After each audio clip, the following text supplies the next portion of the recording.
नमस्कार दोस्तों, स्वागत है आप सभी का अपने YouTube चैनल पे। दोस्तों, आज का अपना टॉपिक है लोकायुक्त। लोकायुक्त की नियुक्ति है वो राज्य सरकार में व्याप्त भ्रष्टाचार के मामलों के खिलाफ कार्यवाही करने के लिए की जाती है। सर्वप्रथम लोकायुक्त अधिनियम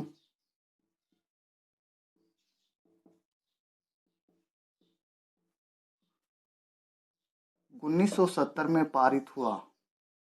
कौन से राज्य में पारित हुआ? तो ये उड़ीसा राज्य में पारित हुआ, यानी अधिनियम पारित किया गया। लेकिन लोकायुक्त की नियुक्ति है वो सर्वप्रथम कहाँ की गई? तो लोकायुक्त की नियुक्ति सर्वप्रथम 1971 में महाराष्ट्र में की गई। यह आपको याद रखना है। लोकायुक्त की नियुक्ति किसके द्वारा की जाती है? तो ये राज्यपाल के द्वारा की जाती है। लेकिन लोकायुक्त की नियुक्ति है राज्यपाल सीधे तौर पे नहीं करता, एक समिति की सिफारिश पे करता है। और उस समिति में कौन कौन सदस्य होते हैं? तो उस समिति में राज्य का सीएम होता है, विधानसभा का नेता,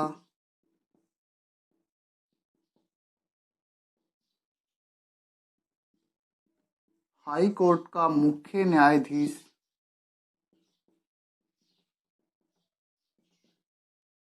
और विधानसभा में विपक्ष का नेता।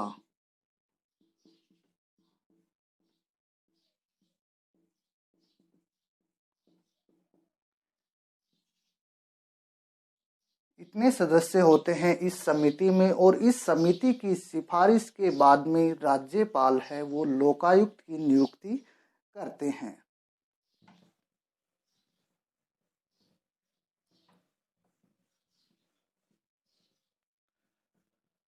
लोकायुक्त है वो एक अध्यक्ष प्लस 8 सदस्य होते हैं। उसमें जो अध्यक्ष होता है वो एचसी का वर्तमान न्यायाधीश या फिर सेवानिवृत्त न्यायाधीश हो सकता है। और जो ये सदस्य होते हैं ये 8 सदस्य, इसमें से 4 सदस्य न्यायिक सेवाओं से होते हैं और 4 अन्य सदस्य हैं वो अनुसूचित जाति,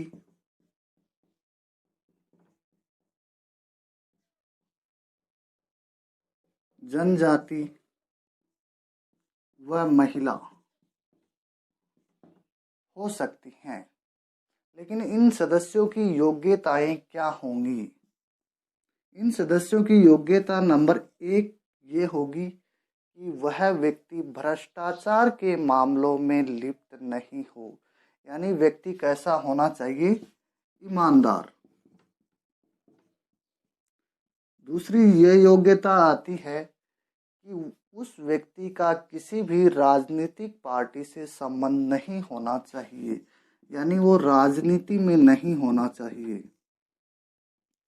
तीसरी ये योग्यता आती है कि वह व्यक्ति कम से कम 25 वर्ष तक प्रशासनिक सेवाओं में रहा हो, यानी उसने अपनी सेवाएं दी हों 25 वर्ष तक। वह व्यक्ति राज्य के लोकायुक्त में आ सकता है। लोकायुक्त में कौन नहीं आ सकता? तो जो व्यक्ति भ्रष्टाचार के मामलों में लिप्त हो, उसका राजनीति से संबंध हो और उसकी आयु 45 वर्ष से कम हो, वह व्यक्ति लोकायुक्त नहीं बन सकता। तो लोकायुक्त बनने के लिए न्यूनतम आयु कितनी होनी चाहिए? न्यूनतम आयु होनी चाहिए 45 वर्ष।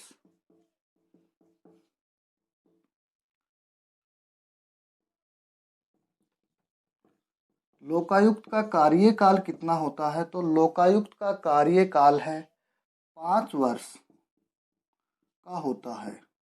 और अधिकतम आयु कितनी होनी चाहिए? 70 वर्ष। यानी या तो 5 वर्ष या फिर 70 वर्ष। इसका तात्पर्य क्या है कि मान लो व्यक्ति 45 वर्ष में लोकायुक्त में आता है तो वो 50 वर्ष तक ही कार्य करेगा। अगर मान लो व्यक्ति की आयु है वो 65 वर्ष है तो वो 70 वर्ष तक कार्य करेगा। 70 वर्ष की आयु से अधिक व्यक्ति है वो लोकायुक्त नहीं बन सकता। ये आपको याद रखना है। लोकायुक्त अपना त्यागपत्र किसे सौंपते हैं? तो लोकायुक्त अपना त्यागपत्र है वो राज्यपाल को सौंपते हैं।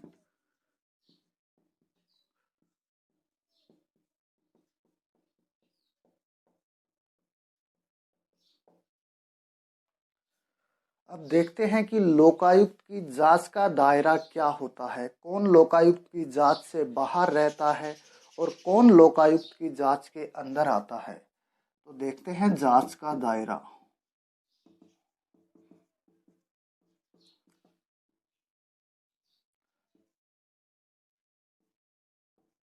लोकायुक्त की जांच के अंदर कौन कौन आते हैं? तो आ सकते हैं मंत्री,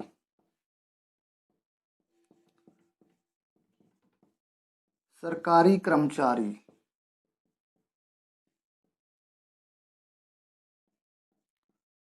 सरपंच, यानी छोटे से छोटा है वो सरपंच है। सरपंच भी लोकायुक्त की जांच के दायरे के अंदर आता है। बाहर कौन रहता है लोकायुक्त की जांच से? तो सीएम यानी राज्य का मुख्यमंत्री, हाई कोर्ट के न्यायाधीश और आरपीएससी के अध्यक्ष व सदस्य लोकायुक्त की जांच से बाहर होते हैं। यानी राज्य के मुख्यमंत्री, न्यायाधीश और राज्य लोक सेवा आयोग के सदस्य होते हैं वो लोकायुक्त की जांच से बाहर होते हैं। लोकायुक्त है वो स्वतः संज्ञान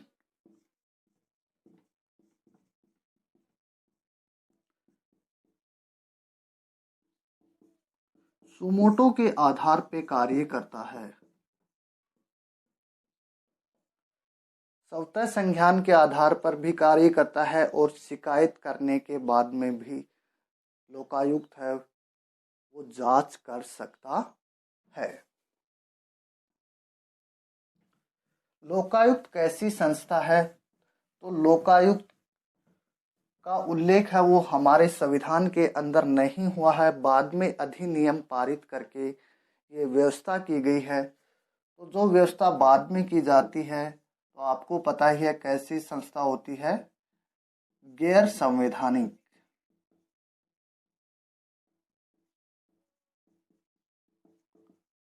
संस्था है लोकायुक्त। वर्तमान समय में कितने राज्यों में लोकायुक्त व्यवस्था है? तो वर्तमान समय में 18 राज्यों में लोकायुक्त व्यवस्था है। अब देखते हैं राजस्थान के संबंध में लोकायुक्त। राजस्थान में लोकायुक्त अधिनियम है वो कब पारित किया गया? तो राजस्थान में ये अधिनियम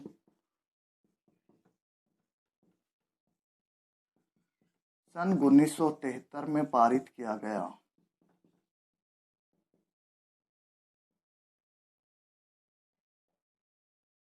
इसी वर्ष है लोकायुक्त की नियुक्ति कर दी गई।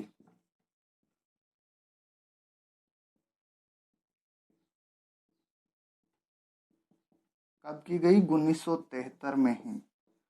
राजस्थान राज्य के पहले लोकायुक्त कौन थे? तो राजस्थान राज्य के प्रथम लोकायुक्त थे आईडी दुआ। और वर्तमान समय में कौन है?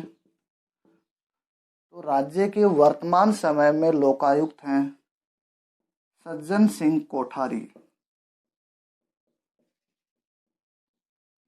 तो ये था दोस्तों अपना लोकायुक्त का टॉपिक, जो कि भ्रष्टाचार के मामलों के खिलाफ जांच करने के लिए बनाया गया है। आपको कैसा लगा कमेंट बॉक्स में कमेंट करके ज़रूर बताएं एवं चैनल को शेयर और सब्सक्राइब करना ना भूलें।